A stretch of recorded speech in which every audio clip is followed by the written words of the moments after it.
Bueno, llegó el fin de la saga, de la saga de El Credo. ¿Quién iba a decir? 7 entregas, 7 videos. La intención mía es hoy poder finalizarlo. Y lo último que vimos fue la comunión de los santos. Nosotros en el credo decíamos creo en el Espíritu Santo, la Santa Iglesia Católica, la comunión de los santos. Y ahora vamos hoy, ya sin más demora, a empezar a ver el perdón de los pecados. Porque bueno, nada, yo quiero mínimamente recordarles que nosotros estamos viendo el credo que rezamos en la misa, que es el credo de los apóstoles, ¿no? Creo en Dios Padre Todopoderoso, creador del cielo y de la tierra. Creo en Jesucristo, su único Hijo nuestro Señor, que fue concebido por obra y gracia del Espíritu Santo. Nació de Santa María Virgen, padeció bajo el poder de Poncio Pilato, fue crucificado, muerto y sepultado, descendió a los infiernos y al tercer día resucitó de entre los muertos, subió a los cielos y está sentado a la derecha de Dios Padre Todopoderoso. Desde allí ha de venir a juzgar a vivos y muertos. Creo en el Espíritu Santo, la Santa Iglesia Católica, la comunión de los santos, el perdón de los pecados, que desde ahí vamos a arrancar hoy, la resurrección de la carne y la vida eterna. Amén. O sea que nos quedan entonces el ítem 10, el perdón de los pecados, hoy lo vamos a estar viendo, vamos a ver también el punto 11, la resurrección de la carne, y el punto 12, y la vida eterna, con un cierre de así sea, un amén. Bueno, realmente yo estoy admirado, quiero volver a compartir con ustedes mi asombro, pero un lindo, ¿no? Asombro, un asombro positivo. ¿Cuánto que hay para bucear en esta oración que nos nuclea a todos los católicos en la misma fe? Cuán rica es nuestra fe, ¿no? Podríamos decir. ¿Cuántos misterios que se encierran en esa oración? ¿Cuántos misterios que se encierran en nuestra fe? No sé, yo creo, y lo que quiero rescatar hoy en esta última entrega es la riqueza de nuestra fe, la cual muchas veces, me incluyo, no la valoramos lo suficiente. Esto es como un jovencito que tiene muy buena salud y no la cuida la salud. Total, la tengo, lo da por sentado, ¿no? Y bueno, yo creo que ojalá sirvan estas charlas del credo para que nosotros empecemos a valorar o a revalorar toda la riqueza que hay en nuestra fe, porque la fe es la convicción, acordate, de lo que no veo y la esperanza de lo que todavía no es. Entonces, esa certeza y esa esperanza, si vos la tenés presente todos los días en tu vida, esto te lo digo a vos y me lo digo a mí, muy difícilmente podamos caer en un cuadro de tristeza permanente o depresión. Muy difícilmente nos enojemos con alguna situación o con alguna persona y eso nos dure mucho tiempo. Porque sabemos que hay que perdonar. Es con lo que vamos a empezar ahora, el perdón. Así que vamos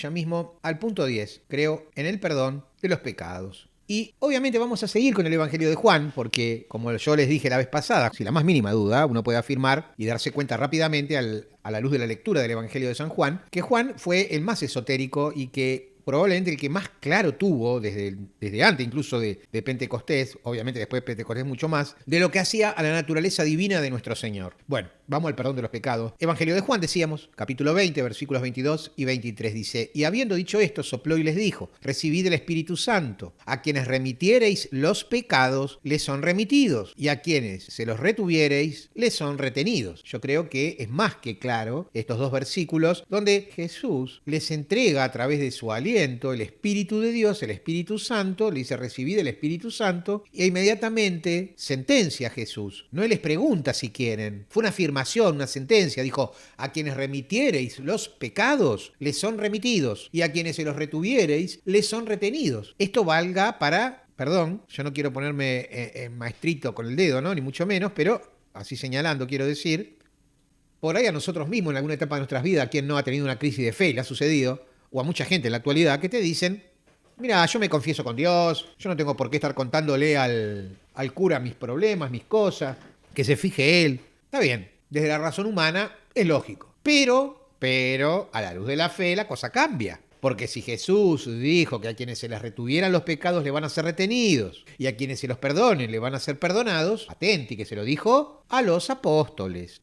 Y entonces, a ver chicos, si nosotros creemos en que el Espíritu Santo, a partir de Pentecostés en adelante, actúa en cada uno de nosotros, miembros de una iglesia, no podemos dejar de aceptar que los actuales presbíteros, sacerdotes, ¿no? Obispos también y demás, todo lo que hace a la jerarquía eclesiástica, desde el diaconado en adelante, porque ya el diácono también tiene esa facultad de perdonar los pecados, dado que Jesús no le habló solo a los apóstoles, me corrijo, le hablaba a los discípulos, que eran mucho más que los 12, y entonces decía, del diaconado en adelante, diáconos, presbíteros y obispos, todos tienen esta facultad por mandato divino, porque fue nuestro Señor el que lo decretó. Y dijo, a quienes le retengan los pecados les serán retenidos, y a quienes les perdonen los pecados les serán perdonados. Y eso habla a las claras del sacramento de la penitencia o sacramento de la confesión. Y como siempre digo, los que me siguen siempre disculpen que sea reiterada el comentario, pero es bueno tener siempre muy presente, pero muy presente, que todos los sacramentos, los 7 sacramentos, no actúan por las cualidades del sacerdote que lo está impartiendo, sino que ocurren y son efectivos y funcionan a través de la gracia salvífica de nuestro Señor.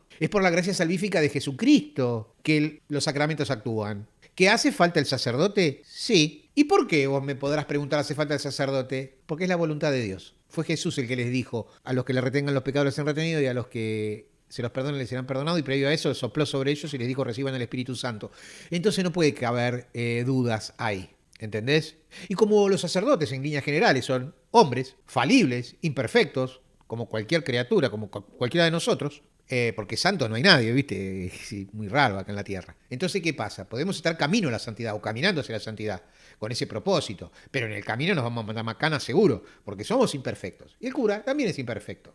Entonces, como digo yo a veces medio en chiste, ¿viste? Pero medio en serio. El cura puede ser putañero, puede ser borracho, jugador, puede tener todos los defectos que vos quieras, pero cuando el chabón se pone la estola violeta, morada, y te dice, yo te absolvo de tus pecados en el nombre del Padre y del Hijo y del Espíritu Santo, que a vos no te quepa la menor de las dudas, que quedás blanco como la nieve, que todos tus pecados en ese mismo instante son perdonados en la tierra y entonces son perdonados en el cielo. Y no van a ser tomados en cuenta en tu juicio personal. ¿Escuchaste? Así que yo te recomiendo, amiga y amigo, que si vos sos medio renuente al sacramento de la penitencia, dejate de hinchar, confesá tus pecados, eso sí, arrepentite de corazón, con verdadera constricción, con propósito de enmienda, de no volver a fallarle a Dios ni a tus hermanos, y recibí la absolución y viva Dios. ¿Qué querés que te diga?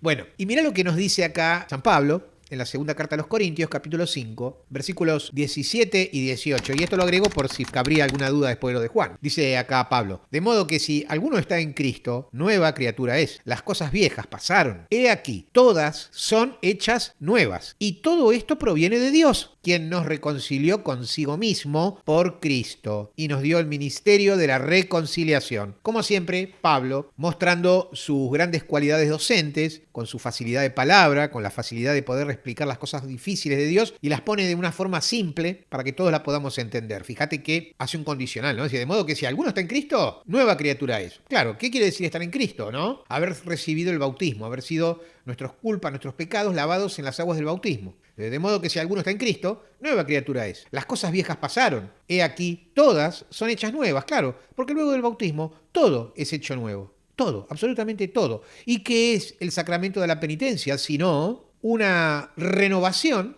de lo que sucede en el bautismo, donde nuestros pecados son lavados, son perdonados y quedamos en gracia de Dios. Y obviamente cualquier persona, cualquier individuo que esté en la gracia de Dios es poseedor, es templo del Espíritu Santo de Dios. Simple, creo, ¿no? Porque no se admiten grises acá. O estás en gracia de Dios o no estás en gracia de Dios. Y sigue diciendo Pablo, y todo esto proviene de Dios, aclara, ¿no? Todo esto proviene de Dios, quien nos reconcilió consigo mismo por Cristo. Acá es cuando yo te explico que los sacramentos actúan por la gracia salvífica de nuestro Señor Jesucristo. Acá te lo dice Pablo, y todo esto proviene de Dios, quien nos reconcilió consigo mismo. Pero, ¿cómo nos reconcilió Dios consigo mismo? Por Cristo. Y nos dio, habla en primera persona del plural, porque habla de los apóstoles, de los discípulos, y nos dio el ministerio de la reconciliación. ¿Qué es el ministerio de la reconciliación? El sacramento de la confesión, el sacramento de la penitencia, para el perdón de los pecados. Simple. Bueno, acá hay algo más con respecto al perdón de los pecados. Vemos en el Evangelio de Mateo, de San Mateo, capítulo 18, versículos 21 y 22, dice, entonces se le acercó Pedro y le dijo, Señor, ¿cuántas veces perdonaré a mi hermano que peca contra mí? ¿Hasta 7? Jesús le dijo, no te digo hasta 7, sino aún hasta 70 veces 7. Lo cual, ustedes saben que los judíos manejaban la numerología. El alfabeto hebreo es un códice numérico, ¿no? Cada letra le corresponde un valor numérico, quiero decir.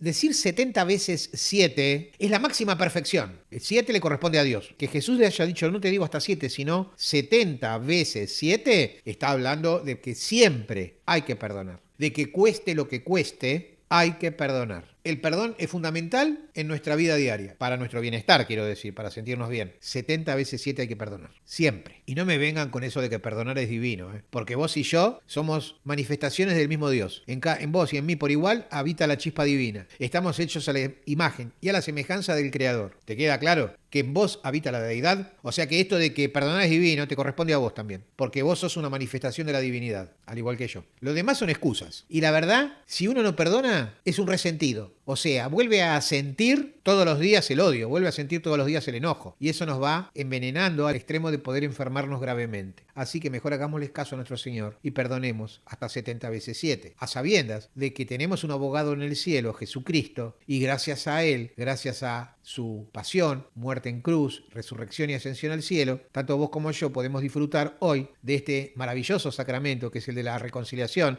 sacramento de la confesión, sacramento de la penitencia, son todos sinónimos del mismo sacramento, en el cual podemos lavar nuestros pecados y quedar en gracia de Dios, como dice el Salmo, quedar más blancos que la nieve, y entonces en ese estado de gracia poder acercarnos a la Eucaristía, que obviamente es el núcleo y centro de nuestra fe. Bueno, entonces, para cerrar este tema del perdón de los pecados, vamos a recurrir a unas palabras de San Agustín. Ya no es la Biblia esto, pero bueno, es palabra autorizada, obviamente, si la hay dentro de nuestra iglesia. San Agustín dice: la iglesia ha recibido las llaves del reino de los cielos, a fin de que se realice en ella la remisión de los pecados, por la sangre de Cristo y la acción del Espíritu Santo. En esta iglesia es donde revive el alma que estaba muerta por los pecados, a fin de vivir con Cristo, cuya gracia nos ha salvado. Así que ya sabes, acá nos anoticiamos a través de San Agustín que resulta que existe la muerte del alma. ¿Y por qué San Agustín habla de que el pecado conlleva la muerte del alma? Porque el estado de no gracia, de no arrepentimiento del espíritu cuando desencarnamos, y si no nos arrepentimos de nuestras faltas, quedamos en un estado de no gracia, lo cual llamamos infierno, donde hay una ausencia de la gracia de Dios, donde somos privados de estar en presencia de Dios, y a eso, en varios pasajes bíblicos, no en uno solo, se lo considera la muerte del espíritu. Pablo en alguna carta dice que no temamos a aquellos que matan la carne, sino a aquellos que son capaces de matar al espíritu. Nuestra batalla no es contra carne y sangre, Pablo dice, sino contra entidades espirituales, no me acuerdo bien cómo lo dice, pero da a entender eso, ¿no es cierto? Que es una batalla espiritual. Y a esos hay que temer. Temer entre comillas, ¿no? O sea, le hacemos frente, pero estar atentos. Así que me quedo con lo último. En esta iglesia es donde revive el alma, dice San Agustín, que estaba muerta por los pecados, a fin de vivir con Cristo, cuya gracia nos ha salvado.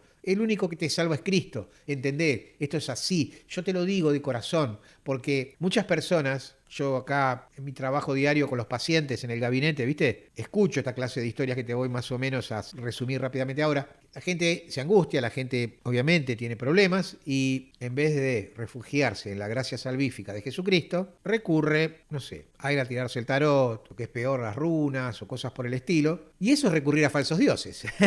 ¿Entendés? Y ya Yahvé decía, ¿no? Allá lejos en el tiempo, al padre Abraham le decía que él era un dios celoso. Yo soy un Dios celoso, que castigo hasta la cuarta generación y que bendigo infinitas generaciones hacia adelante, o miles de generaciones hacia adelante. Entonces, no sé, a mí me parece que por ahí más simple de lo que a primera vista nos puede llegar a parecer esto, ¿no? Pidamos, esto ya depende de cada uno de nosotros. Pidamos al Padre que está en los cielos que nos llene con el Espíritu Santo y que sea el Espíritu Santo el que abra nuestra inteligencia, abra nuestra razón, justamente para que sea el Espíritu Santo el que nos guíe y nos haga entender que la puerta, la única, puerta válida, es Jesucristo, es la única. Perdón de los pecados. Bueno, quedó claro el perdón de los pecados, ¿no? No cabe duda del sacramento de la reconciliación, ¿no? No cabe duda de que si Dios nos da un hijo, lo antes que puedas tenés que bautizarlo. Bueno, vamos ahora a ver algo con respecto al perdón de los pecados, que no tiene exactamente que ver con el sacramento de la confesión, sino que tiene que ver con ser mejores personas cada día. Y ojalá Dios quiere y la Virgen que cada uno de nosotros y todo lo que nos rodean día a día, mejoremos dos pasitos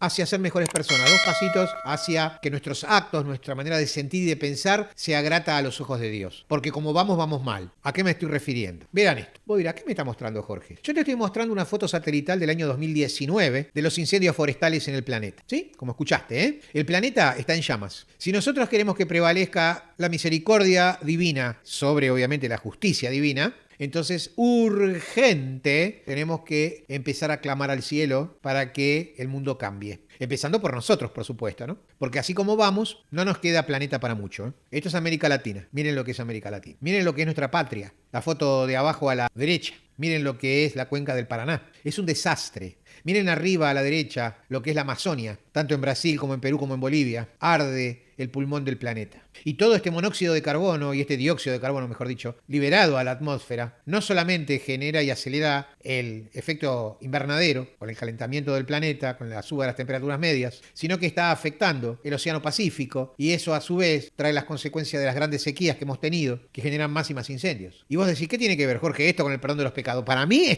tiene una directa relación, porque esto es pecado. Y es pecado a lo grande. A lo grande. Porque vos decís, sí, pero esto lo hacen los que tienen los dueños de los campos. Perfecto. En convivencia con alguien más. La justicia no mueve un dedo, ¿eh? El Estado, en general, no hace nada. Hay convivencia con el mal. En estas fotos lo que yo veo es que se está adorando a Mamón, al demonio que envilece a través del dinero. El dinero lo es todo. No me importa si a mis nietos no le dejo planeta Tierra que habitar, pero yo me lleno los bolsillos. Como si esos bolsillos te los llevaras al más allá, ¿no? Una boludez realmente. Pero bueno, el perdón es necesario, porque estas cosas son las que cuestan perdonar. Sin embargo, Jesús nos mandó no perdonar 7 veces, sino perdonar 70 veces 7. Y si nosotros empezamos por casa, o sea, por nuestro corazón, perdonando y estando en paz con nosotros y con los demás, y los demás te escuchan, te imitan y hacen lo mismo, por un efecto, obviamente, multiplicador, es muy probable que obtengamos la misericordia del cielo. Según varias profecías, muchas de ellas de parte de la Virgen María en diferentes apariciones, se sabe, la Virgen avisó muchas veces, que la segunda mitad del siglo XX iba a ser el fin de los tiempos. Si la humanidad no cambiaba, no rezaba, no se convertía. Bueno, gracias a la oración y la conversión y la penitencia de mucha gente, los tiempos fueron pospuestos. No te voy a decir que todo está de maravilla, para nada, te acabo de mostrar esas fotografías, y es un aspecto del despelote, hay mucho más del cual podríamos hablar, pero todavía estamos acá, ¿eh? Todavía podemos ir al supermercado y comprar comida. Todavía abrimos la canilla y sale agua potable. Prendemos la luz, la llave de la luz y se prende la lamparita. Tenemos heladera, en fin, tenemos energía. Y yo no sé hasta cuándo, si no hay un cambio radical en por lo menos la mitad, si no más, de los habitantes de este mundo. Ese cambio, hablo de cambio de conciencia. Bueno, vamos a ver ahora, creo, en la resurrección de la carne. Bueno, este sí que es un tema apasionante. Apasionante. Resurrección de la carne. Mirá, vamos al Antiguo Testamento, vamos a un libro que nosotros los católicos tenemos incluidos en la Biblia, nuestros hermanos separados, los evangélicos no, lo consideran un apócrifo, pero no lo es para nosotros. Esto es palabra de Dios, lo que voy a leer ahora. Segunda de Macabeos, capítulo 7, versículo 9, dice, pero él, exhalando el último suspiro, dijo, tú, criminal, nos quitas la vida presente, pero el Rey del mundo nos resucitará a una vida eterna, a nosotros que morimos por sus leyes. Acá está haciendo una diferencia, ¿no?, entre los que se portan mal y los que se portan bien, básicamente. Pero él exhalando, ya al final de su vida, encarnada, exhalando el último suspiro, dijo, tú, criminal, nos quitas la vida presente, pero el Rey del mundo, ¿saben quién es, no? Jesucristo, aunque acá no lo diga, nos resucitará a una vida eterna, a nosotros que morimos por sus leyes. O sea, él está hablando de Yahvé, el Rey del mundo, Dios. Hoy sabemos que el que hace de intercesor permanente y para siempre, de manera eterna, entre nosotros los hombres y Dios, es Jesucristo. Por eso hablamos de Jesucristo, sacerdote para siempre. Y en la misma carta, el mismo capítulo, 2 Macabeos capítulo 7, pero ahora el versículo 14 dice, y cuando estaba para morir dijo, acepto morir a mano de los hombres, esperando las promesas hechas por Dios de que Él nos resucitará. Para ti, en cambio, no habrá resurrección a la vida. No hay mucho que aclarar acá, ¿no? Bueno, sobre la resurrección de la carne hay una lectura un poquito extensa, pero que creí que era necesario hacer, que es el capítulo 12 del profeta Daniel, del libro de Daniel. Libro que yo considero es muy recomendable leer. Es una lectura de la Biblia sumamente recomendable. En realidad toda la Biblia es recomendable, nada tiene desperdicio porque todo es palabra de Dios. Pero por ahí, el libro de Daniel tiene datos que a la luz de los acontecimientos actuales en el planeta, creo que es muy actual, creo que es muy actual porque Daniel fue un gran profeta y habla de profecías. Él ha recibido de mano por ejemplo, de San Miguel Arcángel, ha recibido profecías sumamente precisas, con datación de tiempos, de días transcurridos, el tiempo que va a durar cada cosa. Es muy interesante el libro de Daniel, muy recomendable. Vamos a leer entonces el capítulo 12 de Daniel. En ese momento aparecerá Miguel, el gran ángel protector, que defiende a tu pueblo. Será un momento angustioso, un momento como no ha habido otro desde que existen las naciones. Presten atención, chicos, porque es muy importante esto que les leo. Fíjense que el ángel está diciendo a Daniel que en ese momento, y para mí es un momento que está próximo por hoy, aparecerá Miguel, el gran ángel protector que defiende a tu pueblo. Será un momento angustioso, un momento como no ha habido otro desde que existen las naciones. Cuando ese momento llegue, se salvarán todos los de tu pueblo que tienen su nombre escrito en el libro. Yo les recuerdo que estamos analizando, creo, en la resurrección de la carne. Vamos a seguir leyendo. Muchos de los que duermen en la tumba despertarán, unos para vivir eternamente y otros para la vergüenza y el horror eternos. Los hombres sabios, los que guiaron a muchos por el camino recto, brillarán como la bóveda celeste, brillarán por siempre como las estrellas. Pero tú, Daniel, guarda estas cosas en secreto y sella el libro hasta el tiempo del fin. Mucha gente andará de acá para allá buscando aumentar sus conocimientos. Yo, Daniel, vi que otros 2 hombres estaban de pie, uno a cada lado del río, y uno de ellos le preguntó al hombre vestido con ropas de lino que estaba sobre las aguas del río: ¿cuándo van a terminar estas cosas tan extraordinarias? El hombre vestido de lino levantó sus manos al cielo y, jurando en el nombre del Dios viviente, dijo: dentro de 3 tiempos y medio, cuando deje de ser destrozado el poder del pueblo de Dios, entonces terminarán todas las cosas. Yo escuché lo que decía, pero no entendí nada. Entonces le pregunté: Señor, ¿qué va a pasar después de todo esto? Y él me contestó: sigue tu camino, Daniel, pues estas cosas deben ser mantenidas en secreto hasta que llegue el momento final. Muchos pasarán por los sufrimientos anunciados y saldrán de ellos purificados y perfeccionados. ¿Vieron cuando nosotros decimos: ¿por qué me pasan a mí estas cosas? Bueno. Muchos pasarán por los sufrimientos anunciados y saldrán de ellos purificados y perfeccionados. Los malvados seguirán cometiendo maldades sin entender lo que pasa, pero los hombres sabios lo comprenderán todo. 2900 días pasarán desde el momento en que se suspenda el sacrificio diario y se ponga el horrible sacrilegio en el templo del Señor. Feliz aquel que espere confiado hasta que hayan pasado 1335 días. Pero tú, Daniel, camina hacia tu fin y reposa, que en los últimos días te levantarás para recibir tu recompensa. Bien, hasta acá llega el capítulo 12 de Daniel. Empecemos por esta última placa. Vamos a señalar algo importante. Pero tú, Daniel, camina hacia tu fin y reposa, dice el ángel, que en los últimos días te levantarás para recibir tu recompensa. O sea, que si le está diciendo que camine hacia su fin y repose, o sea, la muerte, pero que en los últimos días se va a levantar para recibir su recompensa, bueno, creo entonces en qué, en la resurrección de la carne. En la segunda placa, el capítulo 12 de Daniel, dice que va a aparecer, esto habla del final de los tiempos, Miguel, el arcángel Miguel, porque es el ángel protector que nos va a defender. Y aclara que va a ser un momento angustioso y dice que no ha habido algo parecido desde que existen las naciones. O sea que lo que venga, lo que sobrevenga sobre la humanidad, es algo que nadie puede siquiera imaginar porque nunca pasó. Ahora vos fijate, ¿no? Acá dice algo muy para mí, pero muy esclarecedor. Dice así: muchos de los que duermen en la tumba despertarán.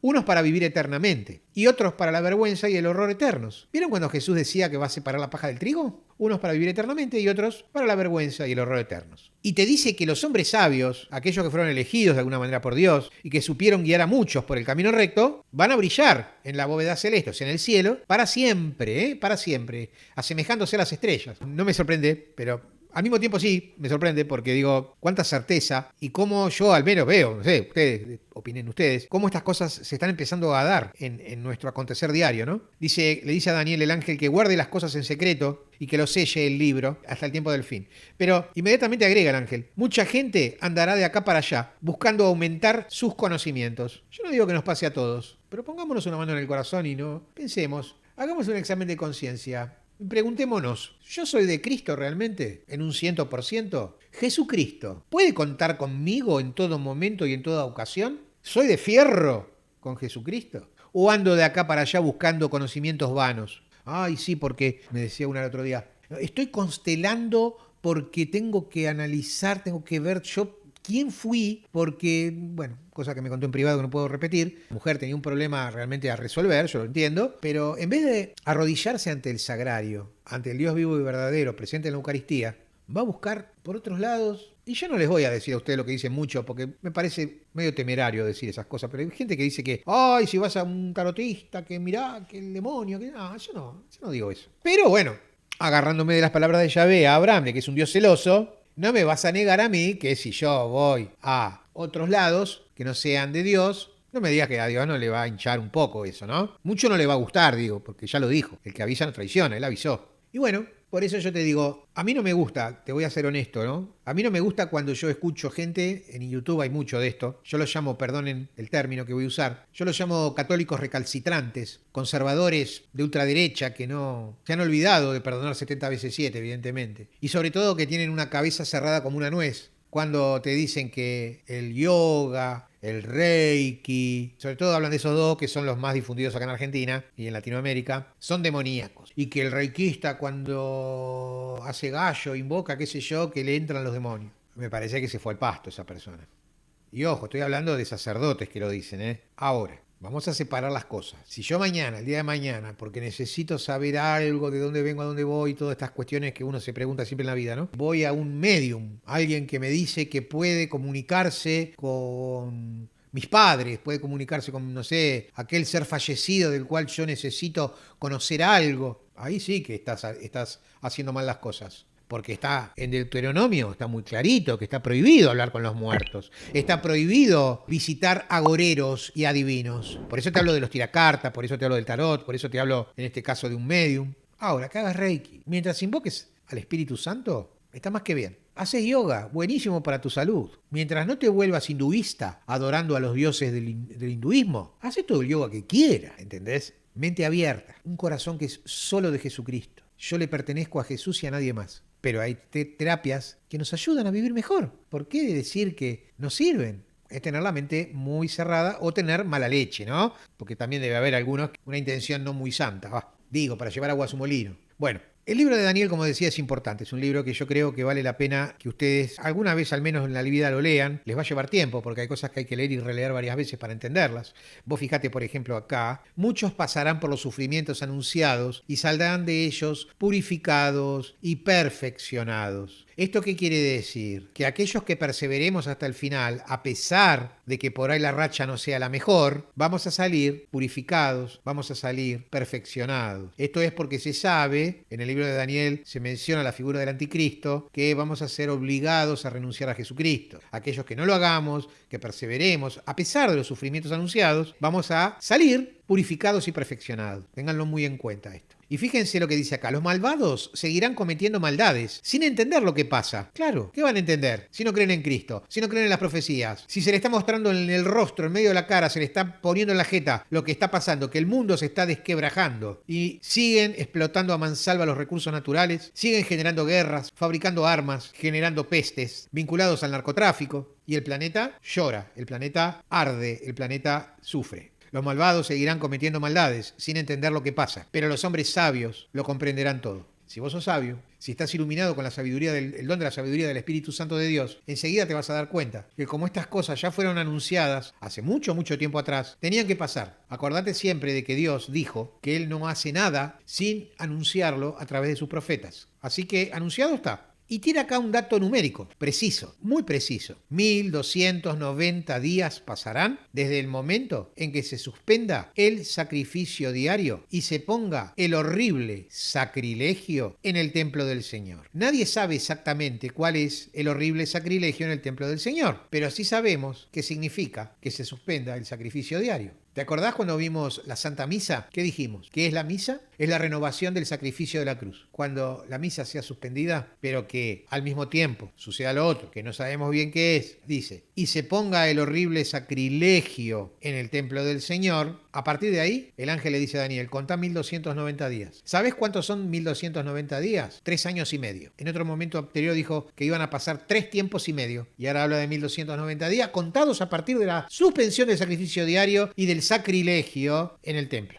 Agrega el ángel, feliz aquel que espere confiado hasta que hayan pasado, escuchaste, ¿no? Feliz aquel que espere confiado hasta que hayan pasado 1335 días. O sea, ¿qué te está diciendo? Que cuando vos veas suspender el sacrificio diario y aparecer el sacrilegio en el templo del Señor, no desesperes, sino que esperes confiado en Dios. Y si sos capaz de esperar los 1290 días más 45 días más para que llegue a la cifra que pasó el ángel, 1335 días, entonces, como vas a esperar confiado, vas a estar bien, porque vas a estar feliz, dice feliz aquel que espere confiado, hasta que hayan pasado 1335 días. Pero tú, Daniel, camina hacia tu fin y reposa otra vez, ¿no? Que en los últimos días te levantarás para recibir tu recompensa. Bueno, no sé si me supe hacer entender de por qué había que leer el capítulo 12 de Daniel en una directa relación a la resurrección de la carne. Yo te aclaro que el capítulo 12 de Daniel está citado en este ítem de la resurrección de la carne en el catecismo oficial de nuestra Iglesia Católica, Apostólica y Romana. O sea que no es que lo inventé yo, quiero decir.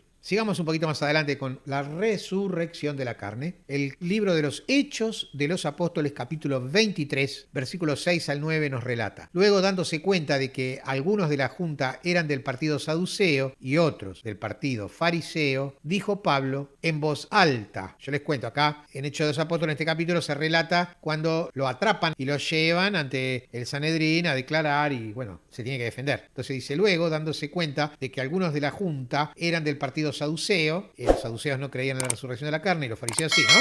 Eran del partido saduceo y otros del partido fariseo, dijo Pablo en voz alta, hermanos, yo soy fariseo, de familia de fariseos, y se me está juzgando porque espero la resurrección de los muertos. En cuanto Pablo dijo esto, los fariseos y los saduceos comenzaron a discutir entre sí y se dividió la reunión, porque los saduceos dicen que los muertos no resucitan y que no hay ángeles ni espíritus. En cambio, los fariseos creen en todas estas cosas. Todos gritaban y algunos maestros de la ley, que eran del partido fariseo, se levantaron y dijeron, este hombre no ha hecho nada malo, tal vez le ha hablado un espíritu o un ángel. ¿Qué tal? Vivísimo Pablo, como siempre. Cuando vio que estaban los fariseos y los saduceos, dijo, ¡ja, ja, ja! Esta es la mía. Y los puso uno en contra del otro. La grieta, ¿viste? Ya existía ahí entre esos dos sectores del pueblo hebreo. Los que no creían en nada más allá de la muerte, que eran los saduceos, y los fariseos, que eran los religiosos. Por eso eran los fariseos los que le preguntaban a Jesús las cosas, ¿entendés? Lo increpaban y no le gustaba un pomo lo que Jesús decía. Sus enemigos número uno eran los fariseos, que conocían la ley, conocían los profetas y no podían entender de que un chabón salido de un pueblito de Morondanga, de Belén,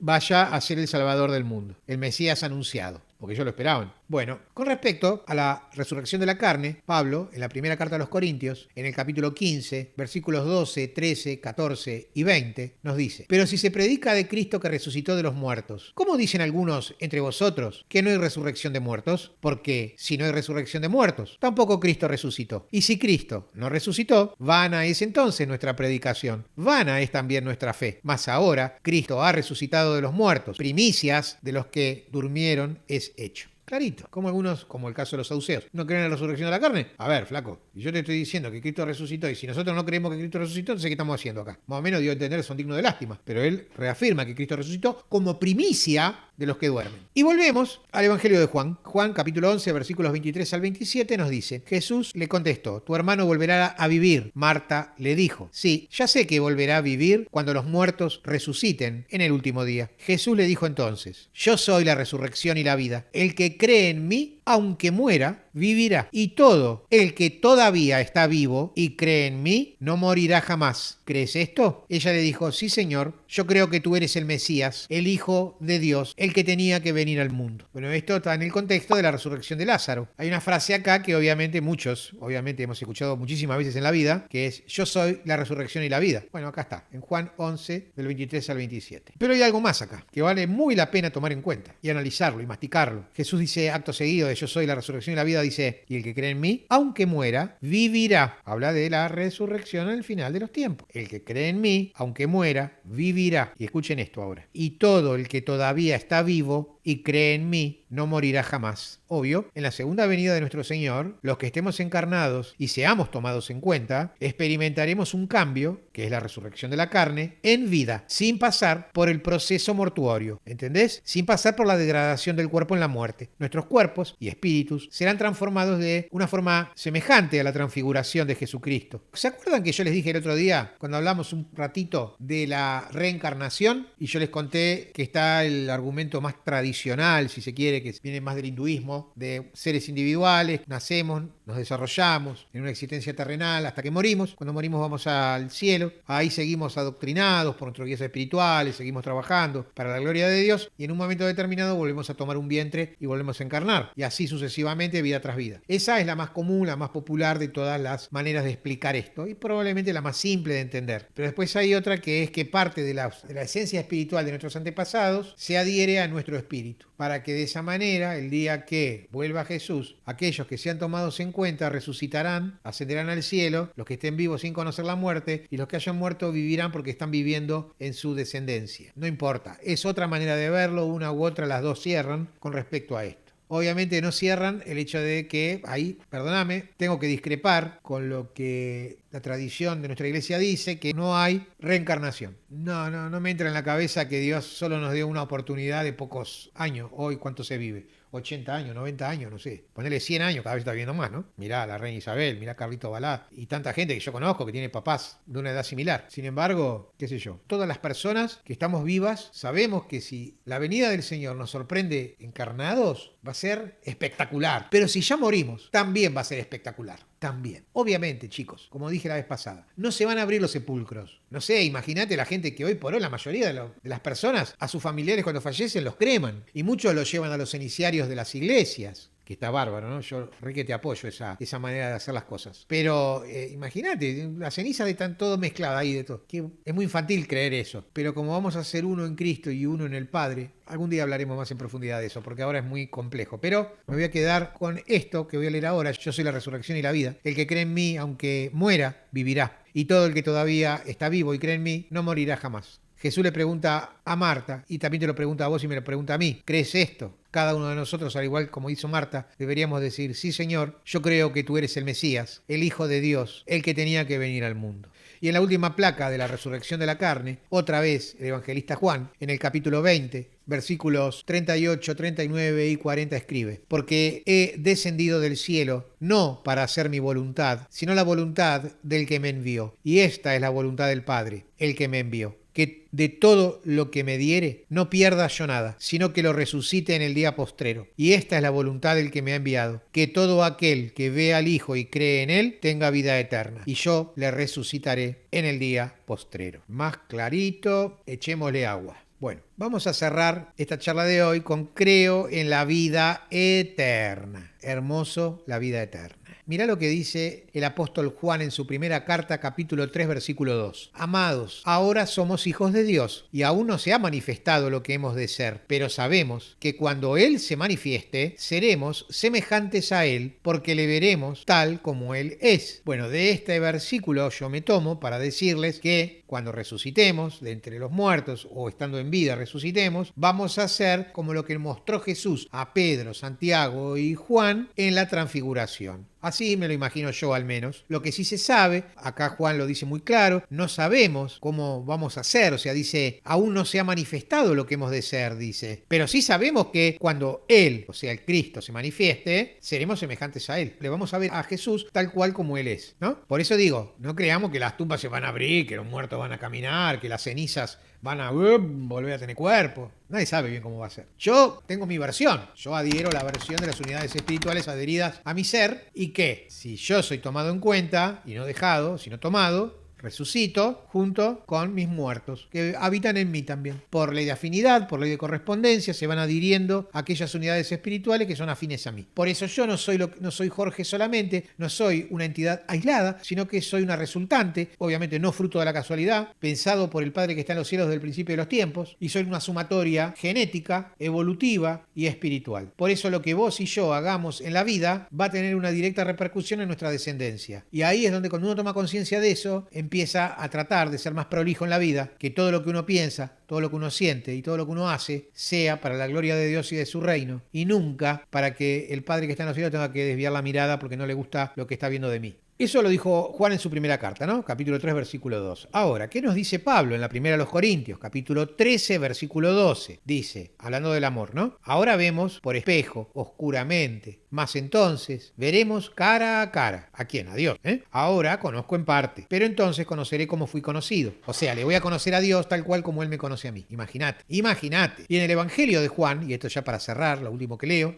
de acá del credo, ¿no? En esta entrega número 7, en el Evangelio de Juan, capítulo 14, versículos 1, 2 y 3, Juan nos dice, no se inquieten, crean en Dios y crean en mí. En la casa de mi Padre hay muchas habitaciones. Si no fuera así, se lo habría dicho, porque voy a prepararles un lugar. Cuando haya ido y les tenga preparado un lugar, volveré para llevarlos conmigo, para que donde yo esté, estén también ustedes. Hermosa promesa, ¿eh? Si la hay. Lo repito. No se inquieten, crean en Dios y crean en mí. En la casa de mi Padre hay muchas habitaciones. Si no fuera así, se lo habría dicho, porque voy a prepararles un lugar. Cuando haya ido y les tenga preparado un lugar, volveré para llevarlos conmigo, para que donde yo esté, estén también ustedes. Todo lo que hemos leído, chicos, es palabra de Dios, así que alabemos al Padre, al Hijo y al Espíritu Santo. Y podamos entonces, con mucha alegría, en cada día que rezamos el credo, decir las palabras que nos unifican a todos los que creemos en Jesús, todos los, en este caso los católicos de las diferentes iglesias católicas, podamos decir, creo en Dios Padre Todopoderoso, Creador del cielo y de la tierra, creo en Jesucristo, su único Hijo, nuestro Señor, que fue concebido por obra y gracia del Espíritu Santo, nació de Santa María Virgen, padeció bajo el poder de Poncio Pilato, fue crucificado, muerto y sepultado, descendió a los infiernos y al tercer día resucitó de entre los muertos. Subió a los cielos y está sentado a la derecha de Dios, Padre Todopoderoso. Desde allí ha de venir a juzgar a vivos y muertos. Creo en el Espíritu Santo, la Santa Iglesia Católica, la comunión de los santos, el perdón de los pecados, la resurrección de la carne y la vida eterna. Amén. Amén, amén, amén. Que así sea. Bueno, esto fue la profesión de nuestra fe, que todo esto no lo digo ningún mérito mío, ¿no? Digamos, lo que hice fue agarrar el catecismo y traerlo acá, ¿no? Las lecturas elegidas de la Biblia, todas sugeridas e indicadas en el catecismo. No me aparté de la huella para nada, se los puedo asegurar. Así que, más que nunca les deseo que Dios los bendiga y los proteja siempre. Gracias por estar.